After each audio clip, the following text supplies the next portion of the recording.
Donald Trump launching a new kind of war against none other than Fox News. Once his really good friend, then maybe we should call them frenemies or something. At this point, they're kind of in the enemy category. Donald Trump, not very happy with Fox News, and perhaps with good reason. We're going to get into the specifics here. Plus, I got to tell you exactly what I thought about that whole sham interview last night. It was a total sham. I mean, this is not journalism, folks. This woman, this anchor, Dana, didn't push back on anything, like anything at all. It was a really happy little moment. I mean, very, very, very strange stuff. So we're going to have to get into that. And, a few other things I want to mention, but just as a little aside, I'm going to talk about this a little bit later in the program. If you guys haven't signed up for 76 Research, remember I told you about 76 Research? I'm so proud of this. I am so incredibly proud. All of our portfolios are just killing it, but I just wanted to highlight today the income builder because in the last 3 months, right? This summer, what have you been doing this summer? I mean, it's been up like on a tear. I got to get you since its inception. It's been incredible. But just in the last 3 months, the top 5 holdings up 26%, 22, 20, 19, 16. In fact, the median return on the whole thing up 15% versus the S&P, which is up 6%. So you know what? I'm good at what I do. What can I say? And Rob's good at what he does. Here we go, 76research.com. Really, I'm so proud of this. We'll talk about it a little bit later on because I just think investing is so important, and I created this for all of you guys and for me, of course, but I really wanted to do something to make sure that you had a better shot, right, in this whole capital labor equation. Everybody wants to, you may be on the labor side, but it's important to also have something to do with the capital side of things because it's up and away, folks. Reminder, please make sure you subscribe to the show. Make sure that you subscribe to the channel. It is wonderful, as I said, to have you here, and you can go check out 76research.com. Go look at those model portfolios. More on that coming up. But first, wow, I mean, this is really quite something. Donald Trump is livid. He's absolutely, positively livid with Fox News because you see Fox did a whole bunch of polls in some rather important swing states. And, well, you know, a lot of polling has to do with how you ask the question. He tends not to poll very well anyway. Remember, we've talked about this before because a lot of people don't want to admit that they're going to vote for Donald Trump. And hey, they have this happy, joyful alternative that, you know, may not have a ton of brain cells there, or at least when it comes to policy brain cells. Dr. Kevin Roberts, by the way, from Heritage Foundation is going to be coming up here on this show. But I mean, you think about that and you think about the quality of the polling. And I'll tell you, in 2016, the polls were wrong. In 2020, Trump's pointing out they were wrong again. And so he's getting a little annoyed. He feels as though he's being targeted by Fox, who doesn't want him to win. I have something to say on that because I think they have very mixed feelings about Donald Trump. He is so anti-establishment, and it makes it hard for those that are in the establishment, does it not? When you get somebody who's totally anti-you and will do things his way no matter what. Anyway, he's going to war, shall we say, with Fox News again. He's done this before, and it's coming up now here. I want to share with you the letter that went out. So this is what he shared on Truth Social. And it's basically to the Trump campaign senior leadership team. It's a letter from the chief pollster at the RNC, Tony Fabrizio. And it's basically calling out these Fox polls. Like, here we go again. This is what Fox does. And they're going to continue to kind of put you down in the polls. So they're calling out, if you would, the bias in the polls. I mean, we know the media is biased, but the polls themselves, this is kind of an interesting question. Because, and I'm going to show you, if you look at Nate Silver's prediction model, which takes into account all of the polls, but also factors in some other less tangible type things, it's almost more like, dare I say, one of the betting markets, like Polymarket. It's more like a financial model. And what he's seeing is actually a better shot of Trump winning the presidency as a result of the Electoral College. We'll get to that in a second, but just understand how angry he is. He doesn't like these polls, basically, especially what you're seeing in Georgia, for example, what you're seeing in North Carolina, what you're seeing in Arizona. I mean, a lot of the polling I've seen actually shows him faring quite well in some of these places. They're really unhappy with all of these. North Carolina, they're willing to cut him some slack. They're saying, okay, it's a little less funny, but Georgia, we don't like, and we don't like what we're seeing out of Arizona from you guys. And let's just point out you've been wrong before. And so that's sort of the tenor of this letter. And as such, as would be Donald Trump, he's going on the attack and he's launching a press release here. So the campaign has put this out saying, we report, you decide. Fox's polling has an awful track record. So they just want everybody to take this with a grain of salt, so to speak. It's that time of year again, they write. Fox is releasing atrocious polling. A look at the polling from this same period in 2020 shows that Fox was off in North Carolina, off in Arizona, off in Nevada by either 5.3 to 9.7%. Fox's only Georgia poll in 2020 was released in June, and that one overstated Joe Biden's support by 1.7%. President Trump, they write, continues to outperform polling from past cycles. That's important. President Trump is 10 points ahead of where he was in Arizona at this point in 2020. According to Fox, so hey, a little silver lining there. Likewise, he is running 8 points ahead of his 2020 polling in Nevada and 5 points ahead of his 2020 polling in North Carolina. We see the same trend nationwide. Then they're looking at a real clear politics average there in Pennsylvania, for example, which shows Trump 6 points ahead of where he was at this point in 2020 and 9.4 points ahead of where he was in 2016. A lot of the polling I've seen out of Pennsylvania is consistently in Trump's favor. I'll tell you, Kamala is not doing herself any favors. We'll talk about that interview that we saw last night, but consider who she chose, right? She could have gone with Shapiro. She could have gone with Josh Shapiro and actually had a home run in Pennsylvania, but because she's apparently too much of an egomaniac and felt threatened, like he was stealing part of her stage, so to speak, she had to go with the Timmy guy who likes to inflate himself in more ways than one, specifically when it comes to his military record. Anyway, this is really quite something. So he's really ticked off. And, you wonder how these polls affect sentiment. I like to talk about that because you're looking at Kamala Harris all of a sudden coming out of nowhere, like soaring and soaring and soaring in the polls. I don't buy it. I never have. And I think that part of that is just sort of this psyop, if you would, of the mainstream media making a decision to anoint her. Think about it. Mainstream media also made the decision, did they not, to take Joe Biden out. I mean, look at the negativity that we saw eventually, not in the beginning, right? They were all cheap fakes. Washington Post coined that one, and the White House picked up on it. I wonder if the White House gave it to the Washington Post. Anyway, it was cheap fakes. So Trish Regan was showing you, I never showed you a cheap fake. I only showed you the actual raw footage. You can see for yourself that the guy was struggling. That was really, really, really evident. But apparently they were trying to hide this. I mean, Kamala was part of the group that was hiding it. Thank you very much. They were trying to hide this and thinking that, somehow maybe you wouldn't notice, but it turns out you did. And once that happened, they initiated this operation to take the guy down. And they took him down, and they now put in somebody who never won, rightfully, the position that she's now running for at the top of the Democrat ticket. It's wild. So, yeah, if I'm Trump, I'm a little mad at this because she's got every sort of benefit in the book. I mean, every possible thing they can do to help her, they are doing to help her, including perhaps how they're wording some of these polls. And for whatever reason, and we can talk about that, I do think that Fox News is somewhat threatened by the likes of Donald Trump.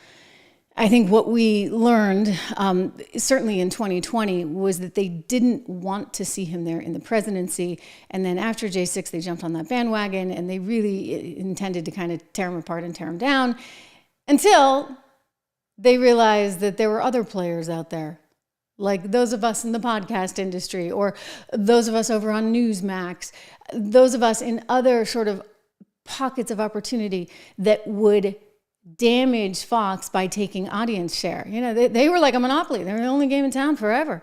I mean, the biggest threat to Fox News was literally Fox Business. Hey, I worked there. I know this. Fox Business was taking share away from Fox News, and that always was and continues to be an issue at the network. But when you're suddenly having to deal with the likes of Newsmax taking share, well, that's a whole other thing. I mean, and Trump pointed this out. Remember to Brett Baier? That you believe that they're political witch hunts. Of course. But what do you say to the voter who really liked many of your policies? They still do. But they can't handle the scandals or the controversies or the name-calling or the vitriol. What do you say to that voter who's worried that all leads to a general election loss? So based on the polls, I'm leading Biden by a lot. Based on the polls, I'm leading all of the Republicans by a lot, by 40 points and more. right now, I have the best polls I've ever had. People see this stuff for what it is. It's a political witch hunt. It's a continuation. More independent voters watch Fox News than any other TV source. A lot less than used to watch it. They do watch. Those voters But a lot less, Brett. they usually make up all the difference in the election. And so to the female independent voter in the suburbs who struggled with family financing because of inflation, she's now against Biden, disapproves of Biden, but wasn't with you in 2020 and so far is a hard no for you in 2024. But what do you say You're to not that? looking at the right polls. What do you say to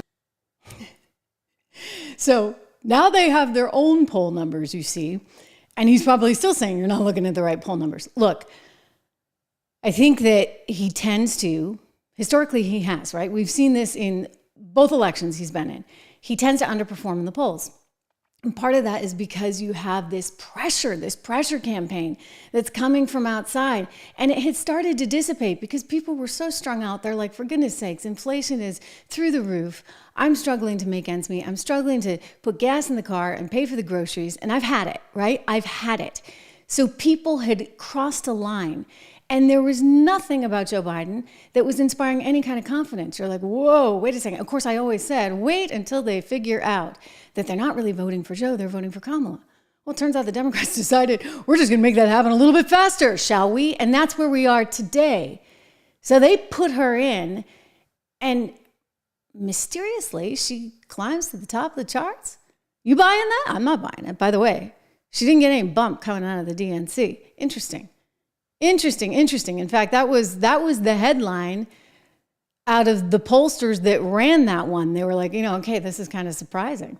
Nobody ran with that headline, interestingly. Even though they headlined it as such, no bump out of the DNC, the media still treated it like, she's doing great, she's up compared to where Joe Biden was. Hey, listen, anybody's going to be doing great. But take a look at this, guys. This is the sort of data point that I think is relevant. So whatever Fox is doing, let Fox do that. I don't think they like him. Again, we can talk about that. This is what's interesting to me. So this is Nate Silver's 538. And what has just happened is this shift where Donald Trump is now coming out ahead of Kamala Harris, 52.4% to 47.3%. And I know a lot of you, I've shown you this before. In fact, just yesterday as it broke, you're like, oh, there's no way that there's a 47.3% chance that Kamala Harris could be the president of the United States. But indeed, according to Nate Silver, there is. And if you look at some of these other polls, they're trying to say, oh, she's winning this whole thing, hands down. I don't buy that because one, I think they're underestimating how much of a groundswell there is out there for Trump. Two, I think they're almost deliberately wording these questions, and the bias that's inherent within the pollsters and the polling itself is directed to try and help Harris because they want to deflate you. They want to make sure that you feel discouraged and you think there's no way he could possibly win. So why should I bother going to the polls? Well, let me tell you got to go to the polls, okay? And he absolutely can win. So this is Nate Silver's poll. I think this is fascinating to see. And one of the reasons Nate comes up, and it's not actually a poll, it's a collection of polls, and it goes into the the election model. See, my bias as a business reporter is coming through loud and clear. Anyway, he puts it into the model, this prediction model, and what he comes up with is an electoral college probability of 52.4% Trump winning versus slightly less, they're 47.3% going to Harris. Look, it's going to be a close election either way. I know a lot of us are like, how? Like, how does she even get 5%? Whatever. We'll talk about some of the reasons for that coming up. But anyway, take a look at what he writes. Part of the reason, for example, that you're seeing 47.3 to 52.4 is that the numbers don't add to a perfect 100 because of the possibility of an electoral college gridlock. That is a real possibility. And we need to think about the legal implications of that. Meanwhile, he said, there's another thing going on, and that's her weakness in Pennsylvania. Weakness in Pennsylvania.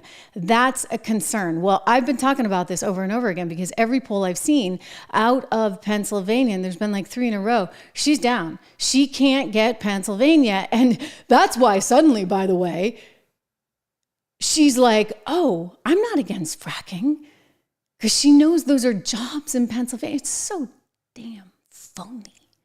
What a phony she is. Anyway, 44 to 43, that's tight. But I think that everything, again, that I've seen shows him ahead. And you know that if he's ahead in the polls, he's actually a little bit more ahead. And that's what Nate is trying to build into his model. That's what they're building in here at Polymarket. Again, Polymarket showing him as a clear winner in 2024. Look, anything could happen. I think you've got to be really prepared to fight in this whole battle, in that you got to go and vote, and you've got to call out, as Texas just did, when you have sort of sloppy voting rolls. They kicked over 1 million people off. I mean, nearly 500,000 of them were actually dead. I mean, wow. And Georgia's actually implemented an entire program to be much more vigilant. And Lara Trump over at the RNC is actually suing an area in Detroit because they're not allowing electoral supervisors from the Trump campaign. They haven't approved enough of them. They've approved like 2,000 apparently of the lefties, but only some 50 some odd of the folks on the right. So that can't happen. And that's part of the equation. I get it. But in terms of Donald Trump and his frustration with Fox, look, does Fox really like Trump? Think about it. No. Because Fox has always had the privileged position of effectively picking the Republican leader. Now, the Republican might not win, but they certainly had a lot of sway in who was going to get to the top of the ticket. They didn't want Donald Trump. That was pretty clear. I mean, they really didn't like him so much in 2016 through 2020 either. No, they didn't. And so after he won in 2016, they kind of had to rejigger themselves a little bit. And I think that you had some holdovers from sort of, the more of an old-fashioned style Republican type that was embedded within the network itself. That sort of brand of republicanism and conservatism was pretty popular within the network. And all of a sudden, this new guy comes along. I'll never forget. I mean, coming down that escalator, right? And I'm screaming in my office to the producers, oh my gosh, cut this, because it was like soundbite after soundbite after soundbite. And back in those days, you were literally writing down time code. And I'm like, okay, 2:11:24. It was just, and he didn't necessarily speak in perfect soundbites, right? Because he doesn't really end a sentence. So you're like, okay, where do I end this bite? And I'm listening to this and I'm just like, wow. Now, as a business reporter, what did I care about? Economic policy. He was talking about trade and tariffs in ways that I hadn't heard candidates talk about before. And guess what? People were actually getting excited about it. Imagine that. So I was jazzed. I'm like, wait a second. And of course, I read the entire tax policy from cover to cover. I'm like, this is good. This is smart. This would be great for our country. When I heard how he spoke about trade and tariffs, it was a far more sophisticated knowledge of these platforms and these opportunities, basically, right? He recognized that you didn't need to always fire shotguns, that you could actually use trade and tariffs to influence things in a pretty, dare I say, peaceful way. It's not, because there's economic pain, but obviously you'd rather have economic pain than actual lives being lost. And so I think, however, this was very different than what had, historically been liked or appreciated at Fox. And so once he came into office, he sucked all the oxygen out of the room. I mean, think about it, a Trump rally. They were like, don't take a Trump rally, don't take a Trump rally. By the time I was at the 8 p.m. show, I was like, but wait a second, like, people want to see it, right? Like, don't they want to see the Trump rally? And if we don't take it, somebody else will. But it was just sort of a strange, love-hate relationship there where they needed him and they realized, wait a second, oh my gosh, we need him more than he needs us. How could that have happened? Well, it happened because of all the change, the massive change that we are seeing in the media industry right here, right now. The fact that I'm doing this, make sure you subscribe. Subscribe to the channel. The fact that I'm doing this is actually part of that change. And he initiated a lot of that. Think about it, even with Twitter. It was so bad, he could reach the people directly that they actually had to shut down his Twitter account. My goodness. So now he's calling out the polls. He's furious with Fox. And he wants to win. He might just do it. He might just pull it off. I mean, again, I'm looking at Polymarket. I'm looking at what Nate Silver puts out there. And I think there's a lot of good signs, you guys. Did anybody watch Kamala Harris last night? Kamala Harris taken to the airwaves on CNN. She was out campaigning in Georgia and they sat down and I watched this and I'm like, first of all, she looks terrible, okay? So does Dana. I mean, Timmy, what are you going to do with him? She also, the optics of it, if you look at how they were seated around the table, now I know this, right? This is the producer in me. By seating her in the middle like that, the furthest away from the camera, she's pretty diminutive in stature to begin with. Like, she's not an especially tall woman. So you put her way back there, and then she gets really tiny. Like, I would have put her on like a seat or something, like give her a little altitude there. So Tim looks like a giant. Dana, who's not a giant, looks like a giant. And then there's little teeny itsy bitsy Kamala. Not exactly the image of strength that you want to present, right, as President of the United States. So that was sort of, mistake number one. Mistake number two is not having decent lighting. I mean, for goodness sakes, guys, you couldn't bring your good DC camera guys down there? Would you pick up a stringer team like on the ground somewhere that hasn't lit before? I mean, the lighting was terrible. So that's neither here nor there because, I care about substance. I'm just telling you, given my television background, I'm like, what is going on? Anyway, there was no substance. I mean, frankly, the whole thing was a darn bore. Very, very boring. You see the things that I go through for you. This is why you have to subscribe, making me watch that stuff. Make sure you subscribe to the show that you like, you hit the bell, all that kind of stuff, so you know when I'm here live. And we are live. I was looking at your conversation that was going on right before we started. Don was after you guys to make sure that you hit the thumbs up. Do that. He's right. It definitely helps the algorithm, and every little bit helps. But Kamala Harris gave a very boring interview. Kamala Harris didn't answer the questions. And because she has a journalist, I say that in quotations, a television host that is really about access journalism, right? They want to make sure that they can come back for round two. The network wants to come back for round two. Dana wants to come back for round two. They don't actually ask the questions that they should be asking. And so there were many opportunities to push her to ask the follow-up, the natural, obvious follow-up. And Dana didn't. Now, in watching this, aside from the lighting and camera angles, Dana looked nervous. That journalist looked really nervous. Kamala Harris looked nervous too. I mean, I think it was just one big bundle of nerves there in that room. Maybe that's why she had Timmy. Come on, maybe Kamala thought that he could diffuse the nerves, that it would be a little less stressful. That in and of itself was kind of ridiculous. It's like she just doesn't want to answer the questions. She needs to have her emotional support animal right there by her side, just in case things get rough. He didn't answer the questions either, by the way. I mean, he was a total joke. And the reporter was a joke for not pushing and pushing harder. I mean, really unbelievable. And there was nothing of substance. I didn't get to hear anything about tax policy. I didn't get to hear anything meaningful on inflation. In fact, she just blamed the whole darn thing, of course, on Donald Trump. Watch it. It's all Trump's fault.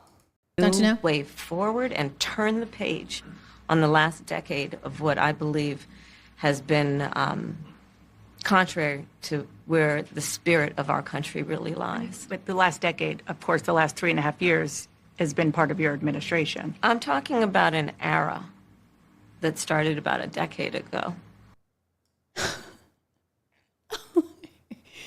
Like when you became senator?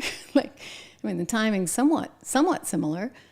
So she's about change? I mean, this is hilarious. This woman is not changed. She's more the status quo. She's going to double down on the exact same horrific policies that have gotten us into this inflation mess to begin with. Somehow, she's had to come and make all these big things go away, like big bad economy, big bad inflation. I'm sorry, lady, Donald Trump handed you great GDP numbers. I mean, look, we were down some 30%, and then we were up more than 30%. And then, you're going into the first quarter in 2020, you got like 5% GDP growth. You got 1.7% inflation. I'll take that. Thank you very much. 1.7% inflation. And what happened? Kamala came up with her ridiculous Inflation Protection Act that had nothing to do with bringing inflation down and everything to do with spending your taxpayer dollars on all kinds of nonsensical stuff. And it was a lot of money. It was like more than double what Obama had put through with his $800 billion. This was like 1.6 trillion and counting. So wow, they did all that. They drove inflation high. It was upwards of 9%. And I don't care if it's 3% right now, because it was upwards of 9%, and then it was 7% and 6% and 5%. You got to remember, this is cumulative, right? It's not like it's going down. No, it goes up each. So even if you're down from the 9%, you're still up the 9%, up the 5%, up the 3%, for goodness sakes. Does Dana not understand this? She probably doesn't, because most of these reporters haven't got a clue on the economy. I say that in all seriousness. They really don't understand the economy, which is part of the problem. And they love to talk international stuff, and they love to talk, sort of White House drama, but they don't understand economics, and they don't want to talk about it. And so then you get stuff like this. I've been vice president for 3.5 years. Yeah. The steps that you're talking about now, why haven't you done them already? Well, first of all, we had to recover as an economy, and we have done that. I'm very proud of the work that we have done that has brought inflation down to less than 3%. Like, it's a Friday afternoon in August. I really shouldn't be this worked up, right? I thought I was going to start throwing things on the television. I was like, wow, okay, keep it together, Trish, right? Just get your heart rate a little bit lower. It really bothers me when politicians get away with just lying through their teeth, and these reporters don't do anything. They just allow it and allow it and allow it. I fundamentally have a problem with that. I mean, I won't let either side do it. It's part of my downfall, right? And part of my charm. It used to happen a lot, especially on Bloomberg during the Obama economic years. Trust me. Anyway, look, I just think that it was her duty as a journalist to fire back with more questions. There was that moment, for example, when Timmy was asked about lying regarding his military service, and he didn't even answer the question. He immediately pivoted and started talking about his overall values and how everybody knows him, and he's just a good Midwestern guy. And Dana, to her credit, did come back and say, well, yes, but what about the military? And then he blames his wife. I mean, when in doubt, blame the missus. He blames his wife and says, well, she gets after him on his grammar because, his grammar isn't so precise. His grammar's not precise? That's really your excuse for trying to inflate your military service? I mean, come on. It's exhausting, these people. And yet, there are cheerleaders out there saying how great she did. No, she did not do great. She didn't do so hot. Even the panelists over on MSNBC know that she's going to have to offer a little bit more, just a little more. So MSNBC sat down with a group of people that were watching this, trying to do like a focus group kind of thing. And this particular woman pointed out that she's not going to be spoon-fed a bunch of happy nonsense, that she actually wants somebody in the Oval Office that can get the job done. She has high expectations. How dare she, right? On MSNBC of all places, I want you to see it. Do you feel some kinship towards her as a mixed person? Not personally. I find a lot of her trajectory to not be my brand of woman leader. We've got 3 major international crises going on and someone applying to be commander-in-chief. As a woman, I want to see you do more than, appeal to giggling and having a girl moment on the stage. Heck yeah. I couldn't have said it better myself. I mean, again, there's real stuff at stake, guys. And this is getting a little bit scary because her policies are so extreme. You couple those extreme policies with the crackdown that we've seen on speech, and that came directly from the Harris-Biden administration. Mark Zuckerberg admitted it himself. He put out a letter to Jim Jordan saying, guess what? The FBI pressured us. And I think the pressure was wrong. You think? Yeah. The pressure was actually a violation of our First Amendment. Thank you very much. I mean, it's Meta's business what Meta does, but the fact that the government's in there trying to pressure the company, trying to force them to shut down speech, this is on Harris. So what happens if she wins? Oh, she taxes y'all. She spends money we don't have, $35 trillion and still counting. She drives inflation through the roof, giving out $25K to every new home buyer. First-time home buyer, you're up. Oh, and guess what? If your parents didn't own a home, Maybe you came here across the border. We're going to give you even more. There's a sweetener. Unbelievable. And so, to this woman's credit, on MSNBC, she's like, no, I'm just not going to buy this hook, line, and sinker. This is exactly what we saw, in fact, in a recent Trump campaign ad. Not with her. They were saying, I'm not with her. I'm not with Kamala. Just because I'm black, just because I'm a woman, doesn't mean that I have to sign up for a bunch of policies that are not going to work for my family and my country. So good for those women for having that kind of courage. I'll tell you, the Trump team just released a new brutal ad against Kamala Harris. And it's all in her own words. I mean, listen to her and understand just how dangerous and how radical she is for our country. I want to play this for you. My values have not changed. Reduce red meat specifically. Yes. The Boston Marathon bomber. They should be able to vote. I think we should have that conversation. Abolish ICE. Yeah. Would you ban offshore drilling? Yes, and I'm in favor of banning fracking. I am prepared to pass a Green New Deal. I support a mandatory buyback program. We're not going to treat people who are undocumented across the border as criminals. The idea that more police equals more safety, that's just wrong. Policing, as we know, goes all the way back to slave patrols and that idea. Yeah, you are absolutely right. Where do you stand on defund the police? We need to take a look at these budgets. Do you ban plastic straws? I think we should. 70 to 80% tax rate. I think that's fantastic. Chip in now to the Minnesota Freedom Fund. How dare we speak Merry Christmas? And yeah, I am radical. I do believe that we need to get radical about what we are doing. Wow. That's a pretty powerful campaign ad, you got to admit. Yeah, she's radical. She's radical, and if you have those radical policies combined with the inability of everybody else to talk about it and to criticize it, which is, I fear, exactly what would happen, then we're going to be set up for a really bad situation in America. I mean, that's what's most scary, really, about all of this. I can't quite, it's sort of surreal, right? I can't quite believe any of the poll numbers that show her doing anything other than people don't really know better.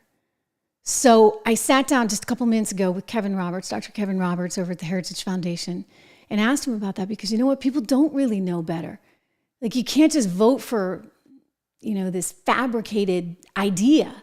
There has to be some substance behind it. So he's concerned. He thinks this woman is dangerous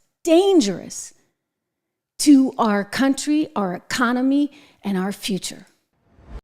Joining me right now to help break down some of the really scary and dangerously liberal ideas we heard from Kamala Harris and Tim Walz just last night. I'm joined by Dr. Kevin Roberts. He's head of the Heritage Foundation. It's really good to see you. Trish, it's great to be here. Thanks for having me on. Well, this is important work, what you guys are doing right now. You get a new website out, aptly named Dangerously Liberal, dangerouslyliberal.com. So well said. Because I think that the word, like if we get into just the vocabulary aspect of this, right? The word liberal has always seemed like it has this positive connotation, but there's a dangerous element going on right now. And we're seeing it in terms of her economic policy, in terms of education. And I know you have a strong background in that, in terms of energy policy. All of this is bad and frankly dangerous for America.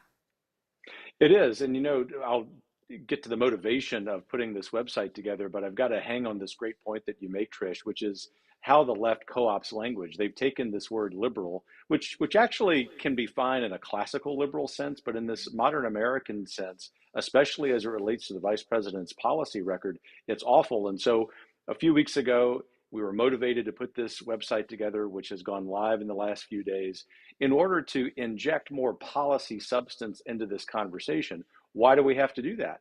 Because these liberal policies are dangerous. They're dangerous to the American dream. They're dangerous to freedom. They're dangerous to prosperity. But secondly, as is evidenced by this interview that the vice president did last night, she's running away from her record. She's running away from that policy substance. It's the honest to God truth, even though Heritage, of course, is unabashedly conservative, that we want every voter, every American, whether they're liberal or conservative, to have the resources they need to understand the policies of this vice president. She's running away from it. It's not even on her campaign website. So we decided we would fill the gap. It's amazing to me. I'm glad you brought that up. I mean, the campaign website. I'm like, you got to be kidding me. I mean, how can you be running for the presidency of the United States of America and not even actually articulate your policies there? And you're right. She's running from things. And we're seeing this even in terms of fracking, right? Because apparently, suddenly, fracking matters. It matters when you get to Pennsylvania and you're talking about putting people out of work. Dr. Roberts, take a look at this one. There's no question I'm in favor of banning fracking. You know, we have to just acknowledge that the residual impact of fracking is enormous in terms of the impact on the health and safety of communities. I think about this issue through the lens of my baby nieces, who are 1.5 and 3 years old. And when I look at those babies and I think about what the world will be like in 20 years if we don't act, I'm really afraid. And as it relates to those Republicans in Congress, where I've now been for 2.5 years, every one of those members need to look at the babies, the grandbabies in their life, and then look in the mirror and ask themselves, why have they failed to act? And in 2019, you said, quote, there is no question I'm in favor of banning fracking. Fracking, as you know, is a pretty big issue, particularly in your must-win state of Pennsylvania. Sure. Do you still want to ban fracking? No, and I made that clear on the debate stage in 2020, that I would not ban fracking. As vice president, I did not ban fracking. As president, I will not ban fracking. You know, she should have just gone with Shapiro, honestly. And then she would have had a better shot at Pennsylvania. Instead, she has to say, oh, okay, no, I'm not going to ban fracking. I'm not entirely sure what to believe when it comes to Kamala Harris. I think she's a political animal and a political animal only. So she doesn't have a lot of substance vis-a-vis the policy. But I'm pretty concerned because I think she does want to ban fracking. And I think she does want to take us in, frankly, not just socialist, but communist direction when it comes to our economy. And so I do think that this is all dangerously liberal, as you guys point out. What do you make of this flip-flop? Well, two things on the sort of political or messaging side. I mean, what an affront, what contempt for common sense of any of us that she can say in the same breath, I mean, literally the same breath, Trish, in this interview last night, that she supports still the Green New Deal and she no longer wants to ban fracking. Those two things are mutually exclusive. You can't do that. But that aside, the substance is more important. And that's really what Americans care about, right? Because they might hear the word fracking. And given the demonizing that Biden and Harris have done of that term and that practice, people might think it's terrible. But what they don't realize is when you ban fracking, you basically cause inflation. You know, especially in a place like Pennsylvania, you prevent the opportunity to have lower gas prices, lower grocery prices, lower electricity prices. As I have mentioned all this week, while the price of groceries and the price of gas, of course, are very high, even though the vice president says they aren't, the most important thing to pay attention to if you want to understand the impact of her policies with the Green New Deal and banning fracking is when you get your monthly electric bill. When people are paying their electric bill and it's 20, 30, 40% higher than it was 3.5 years ago when Vice President Harris took the oath of office, it is because of her policies. You simply can't trust her. And they're all connected with one another. Energy as it relates to inflation, energy as it relates to national security. It seems to me that if you're actually going to plan to take Russia offline and get rid of all the natural gas that could possibly be on the market and say, okay, well, our allies are not allowed to buy that anymore. Okay, fine. You're making a strategic national security decision to do that. But would you really want to pull everything offline vis-a-vis the energy sources you have here in America at the exact same time and say, hey, we're going to go EV on everyone? It feels like the energy department's not talking to the econ department, which is not talking to the State Department. I mean, I'm just sort of like, does nobody talk to each other? Can't we work in conjunction here to actually have policies that will not destroy the livelihoods and the purchasing power of everyday Americans? Back to your point, Dr. Roberts, she actually basically said, I mean, it was a bizarre interview. Dana was not very tough on her. But in this one particular moment, she talked about how she's still committed to all her ideas, including the green energy thing. And I think she kind of let it slip. The Inflation Reduction Plan really wasn't about reducing inflation. How could it be, considering how much inflation went up? But it was actually about about getting some pet projects through for some things they wanted. Here she is talking about inflation reduction and green energy. Generally speaking, how should voters look at some of the changes that you've made, that you've explained some of here in your policy? Is it because you have more experience now and you've learned more about the information? Is it because you were running for president in a Democratic primary? And should they feel comfortable and confident that what you're saying now is going to be your policy moving forward? Dana, I think the most important and most significant aspect of my policy perspective and decisions is my values have not changed. You mentioned the Green New Deal. I have always believed, and I have worked on it, that the climate crisis is real, that it is an urgent matter to which we should apply metrics that include holding ourselves to deadlines around time. We did that with the Inflation Reduction Act. We have set goals for the United States of America and by extension the globe around when we should meet certain standards for reduction of greenhouse gas emissions, as an example. That value has not changed. My value around what we need to do to secure our border, that value has not changed. I spent 2 terms as the Attorney General of California prosecuting transnational criminal organizations, violations of American laws regarding the illegal passage of guns, drugs, and human beings across our border. My values have not changed. I'm kind of thinking they have, or they're whatever's most expedient in the moment, perhaps, Dr. Roberts. And this might be a case of, have your cake and eat it too. What's your take on what they did vis-a-vis the Inflation Reduction Act and their efforts to push a green energy agenda? Well, there's a lot there, but I'll home in on your question because it's the most important consideration. It reveals what a Harris presidency would look like. In other words, when they were passing the so-called Inflation Reduction Act, we at Heritage, and I know you also were saying 2 things about it. Number 1, inflation will go up. That's exactly what happened. And number 2, this is a Trojan horse for their bigger agenda, the so-called Green New Deal, which not only will increase inflation, but it will do so much by introducing artificial incentives in the market that Americans, when they get their electric bills, when they go to the gas pumps, are going to feel the pain. To say nothing of the impact that has on national security, Trish. Keep in mind that in the last administration, by being energy independent, that wasn't good only for the economic prosperity of Americans. It was great for Americans and free people around the world because we didn't have to rely on totalitarians for our oil and gas supply. All of that to say, the vice president is trying to have her cake and eat it too. Most people in the media, present company accepted, have allowed her to get away with that. And Dana Bash, even though a lot of her initial questions I thought were good, she asked not a single tough follow-up question that every politician, whether they're liberal or conservative or somewhere in between, must get so that the people can make a really sound decision. Well, and I think that was deliberate. Look, I've worked in mainstream media my whole career, and I told the viewers this just yesterday, credit to Fox, I was never told a particular area with a guest was off limits or to tone it down or anything like that. I did actually get a lot of that elsewhere, specifically at Bloomberg for some reason, which is just an interesting little data point. I was always in the doghouse because of things I'd stir up with some of the Obama economic people.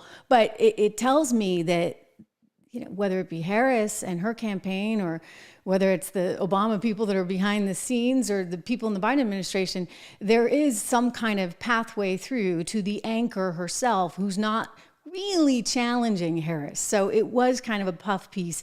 It was a neither here nor there kind of interview, but it gives you a little insight into the lack of discipline from these journalists, these so-called journalists today. And, they've got them basically on speed dial. I think CNN had a big hand in taking Biden out, and they're having a big hand in trying to put Kamala in.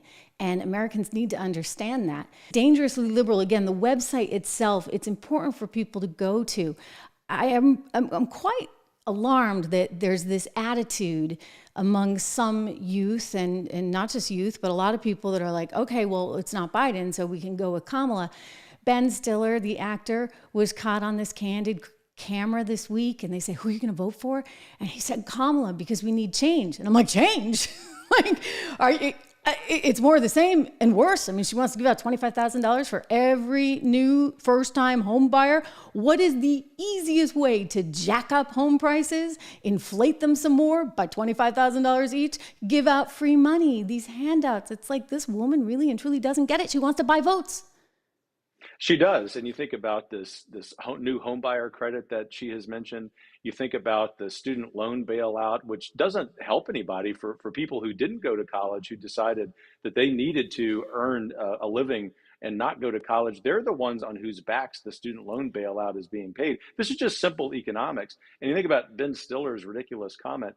Just put the politics off to the side. I mean, in other words, who cares if he's politically liberal? Just the comment that he wants to have change. And she is one of the architects of what has happened the last 3.5 years. It really shows the absurdity of so much political analysis out there. And this is why we wanted to put the website together, Trish, as you have said so eloquently. It's imperative, wherever someone is on the political spectrum, that they get the resources on policy, substance, and issues and ideas so they can make an informed decision. The vice president doesn't want anyone doing that, because her policy record has undermined the American dream. But we made this mistake before as a nation. I don't say me, you personally, but look, America made this mistake in 2020. It was like, okay, this feels good, and there's no mean tweets, and we don't really know what Biden's policy is or whether he's going to be able to fix anything, but it feels good to vote for Biden. We paid the price.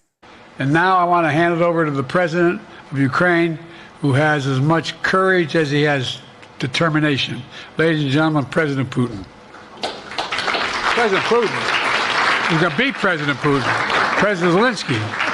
I mean, I'm just kind of a policy dork. So, I'm the one who sits there and reads everyone's tax policy cover to cover.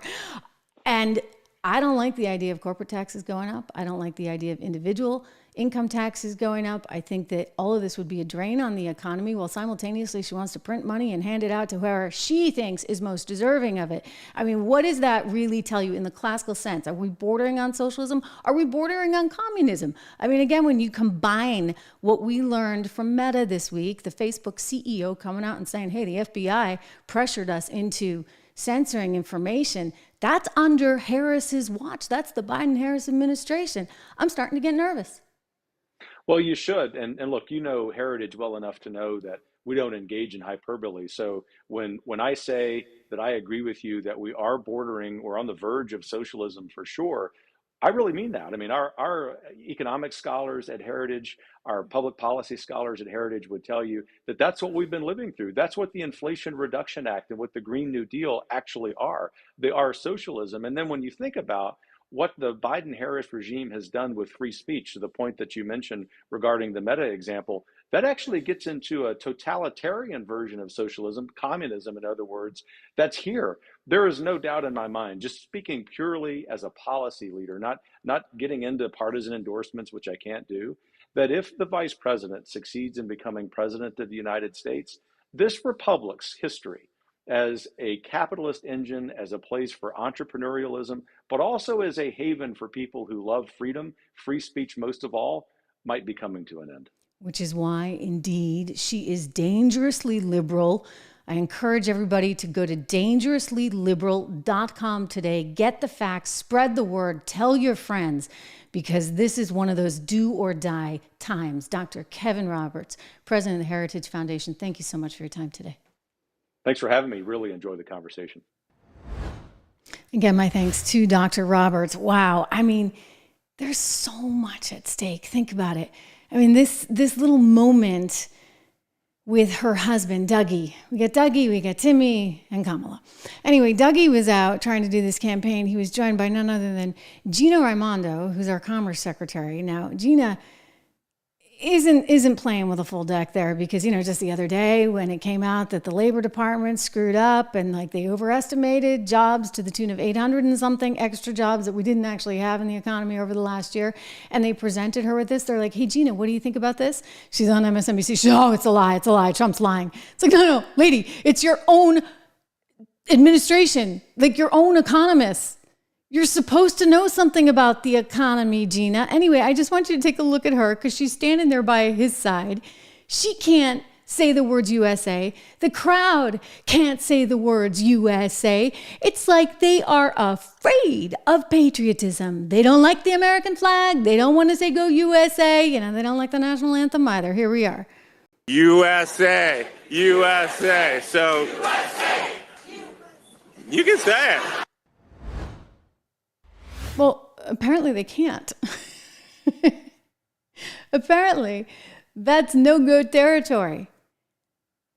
So when we talk about this country being very fragile right now, being faced with a decision, a choice here, I'm not kidding. Like, there's a lot at stake. That, for example, you get 20 more years of that, you've completely debilitated a nation. Listen, you want to have a strong military? You want to go throw your weight around with Ukraine and Russia, etc.? Ms. Harris, you're going to need a little patriotism out there. You're actually going to need people to like this country and want to defend this country if you have all these big ambitions that are going to line the pockets of those that are investing in the likes of Lockheed Martin and other key companies in that sphere. Unbelievable. Unbelievable. There's so much happening right now. I mean, I worry. I really do worry. I worry about the future and what that holds if this woman gets elected, because, you know, he's right. She's dangerously liberal. I mean, dangerously so. I want to share with you a little bit of good news. A lot of good news, actually. You know, I started 76 Research, and that was in conjunction with my dear friend, Rob Horton, who's a brilliant stock picker. And I'll show you how brilliant he is, because we just came out with the 3-month quarterly report. It's the end of summer. And take a look at this. All the portfolios are up, but I just wanted to show you here on the Income Builder portfolio, which so many of you have subscribed to, and you're following our stock picks on that. Smart, because you're making money. And I know a lot of you have said in the chat, yeah, you know, I'm in the Income Builder and it's doing great. Well, all of them are doing great, but this one really is a superstar right now. We've got all the stocks in the portfolio trading higher. Median stock return has been 15% versus the S&P over the last 3 months, only 6%. And look at that, stock number one up 26%, up 22%, up 20%, up 19%, up 16%. So I'm super proud of this. And I want you to have the opportunity to get the right advice as well. It's why I started this company. It's why it's so important to me. Listen, I've worked in the financial space my entire career, first starting on Wall Street and then going into financial journalism. And one of the things that has always troubled me is the lack of people that are really engaged in the markets. And you're missing out. You are missing out because it's kind of stacked. Frankly, it kind of, dare I say, against the middle class. You've heard me talk about the hourglass economy, a lot on top, a lot on the bottom, and that middle class getting squeezed. And part of the reason is not everybody's invested, right? You're not part of the investing class. So consequently, capital, which is money that's getting put to work, has more power than the labor itself. And that is increasingly troubling. And, you know, Kamala doesn't care about those people in between. She cares about those on the bottom, and she cares about the donors on the top. Well, the donors are going to be just fine, right? Because you get the Federal Reserve there, cutting rates again, which is going to be inflationary to the stock market. So you have to think about how all these things balance out. You got to think about the economic policy that's going to come into being, how that's going to affect you, how it's going to affect your portfolio. And so again, I'm just super proud. We're killing it this last 3 months, ending August 29th. So that would have been at the close of trading just yesterday. This is the Income Builder portfolio at 76research.com. 76research.com. Each one of the portfolios has like 10 to 15 stocks in them.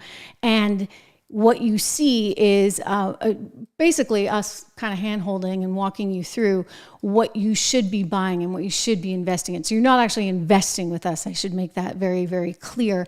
This is research and research only. But you know what? On Wall Street, they pay tens of thousands of dollars for this research. And you know, Rob knows because he ran a mutual fund, billions of dollars in mutual fund for 20 some odd years.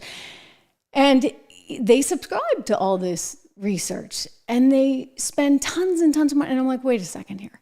Like, we need to democratize this in some way, shape, or form. We need to be able to bring this to more people. So that has been my goal. And so many of you have signed up, and so many of you have made money. So that makes me very, very, very, very happy.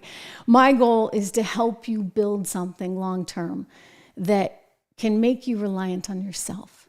Instead of Uncle Sam or Auntie Kamala. Oh my gosh, guys. Did you see that part of the interview where she was like, oh, here's how I got the news that Biden was dropping out. I found out because, I was making pancakes and bacon with my nieces. I'm sort of surprised. I didn't think they ate bacon. Weren't they all like vegan or something? Anyway, back to the bacon. She's making bacon. And, I'll tell you, maybe I'm the only one. Maybe it's just me. Maybe my head just goes there. But I'm like, yeah, they were asking for more bacon. Makes me think of Congress asking for more bacon, more fat, more money to spend, just like we got with the Inflation Reduction Act. I'm sorry, but that's immediately what I did. The story didn't make any sense to me. I don't think she was making pancakes and bacon, but just the idea of like, gimme, gimme, gimme. Like, there's something that just kind of sat the wrong way. Did any of you think about that? I mean, maybe it's just me. I like bacon, by the way. I got nothing against bacon. I eat it often on Saturday mornings, which I'll look forward to this weekend. Anyway, again, we are live on the air, and I'm looking at some of your comments here on the Trish Regan Show. It is just great to have you. Don, you're right. Like our likes are just, you guys are smashing the likes. We're getting up and away. We have grown this channel. We are nearly at 350,000. I think we're going to hit 350,000 this weekend. So share it, do what you can. Hit the bell so that you know when I'm here. Pork, bacon, fat, the tastiest kind. Mike Costa writes, yes. I think you guys agree with me, right? Okay. More bacon. She's putting off the vegans and PETA types. Was that deliberate, you think, Don? Was she deliberately trying to kind of make herself seem more appealable, more American, more regular? I mean, that's part of the idea of having Timmy there, right? Timmy's supposed to be like the everyday Midwestern guy, and then you got Kamala, who's really just hanging out every chance she can in LA and Brentwood. We told you about that story in the Wall Street Journal. Her neighbors getting a little annoyed. I mean, the woman was there nonstop, just in the last year. Non-stop. I mean, Joe goes to the beach and she goes to Hollywood parties with A-list celebrities like Julia Roberts. I'm betting George Clooney was at one of those events. Big Hollywood agents. It's sort of unbelievable to me. I mean, I work really hard. I work all day long. I work all night. I'm looking at stories. I'm looking at sound bites. I'm watching things. I'm reading things so I can bring it to you here. I'm working on financial research with Rob. I mean, I'm working hard. And I'm not the Vice President of the United States. Thank you very much. I bet you work hard too, and you're not the Vice President of the United States. Apparently, that's the gig to get. Who knew? And then you can get a great speaking deal when it's all said and done and make millions and buy a place in Martha's Vineyard, just like Barack Obama. Not good.